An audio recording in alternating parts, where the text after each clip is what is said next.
3,060. Let me get to the point, Lou. 3,060 people here in Nevada that voted illegally. They are not residents of Nevada. They did not meet the residency requirement. This is easily available information that the media should have found. We found it today. We are releasing this.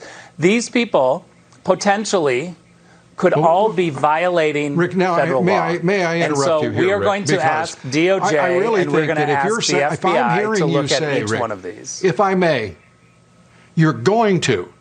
This is Thursday. You were filing a legal action today against those fraudulent votes. Has that been filed? Because you're complaining about the press instead of telling us what you're actually getting done. As you said, you have a job to do. I'm interested in what you're doing about your job. You have no reason to expect whatsoever, experientially, that media would be any more helpful, fair, or intelligent on this story than they would any other for this administration. Well, let me be clear, Lou. I would have had the letter out to DOJ and the FBI if I wasn't sitting here on your show. But I committed to come on your show, and so we're holding it to double check it. That letter will be out within, let me just say, 90 minutes so that it gives us a little bit of a cushion time. That letter will be out. The lawsuit will be filed within the next few hours. We're putting together big, large pieces of information, and we have a small team. And so, again, when I complain about the media who have large teams, I think this is quite appropriate. We are going to get both of those things that I described out tonight, and you will see them.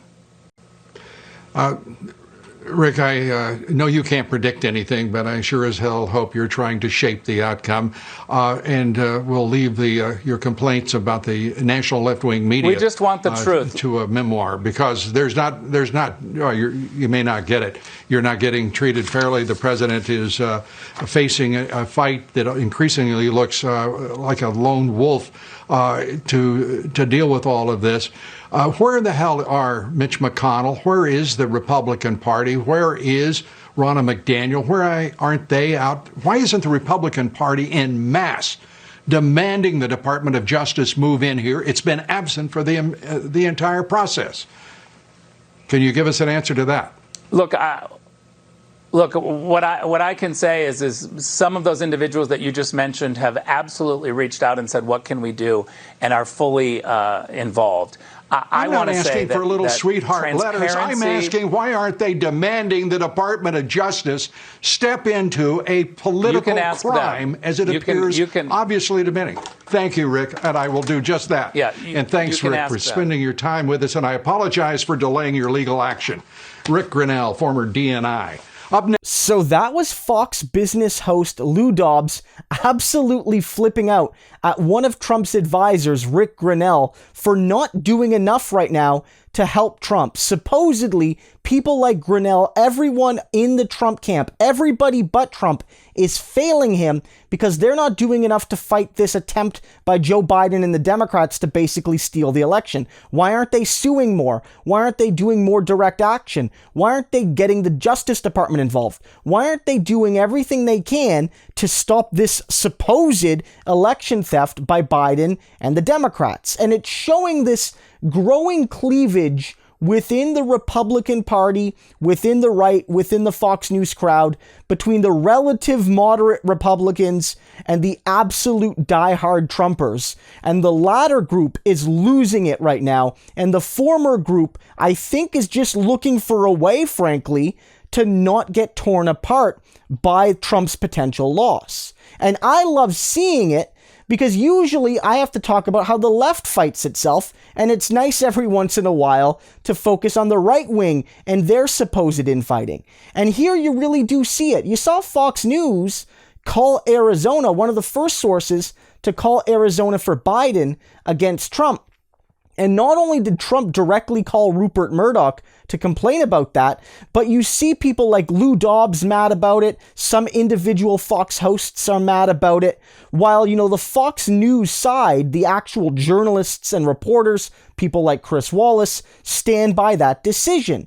And Fox viewers, a lot of them at a protest for Trump to count the votes in Arizona, were saying Fox News sucks. So you're seeing people like Lou Dobbs and the more ideologically far-right Fox News hosts standing lockstep with Trump and basically saying anyone who isn't helping Donald Trump right now steal the election, unless they're helping Donald Trump essentially commit voter fraud and voter suppression by destroying the outstanding ballots in some states and getting the other ballots counted in some of the other states, then they are failing our glorious dear leader.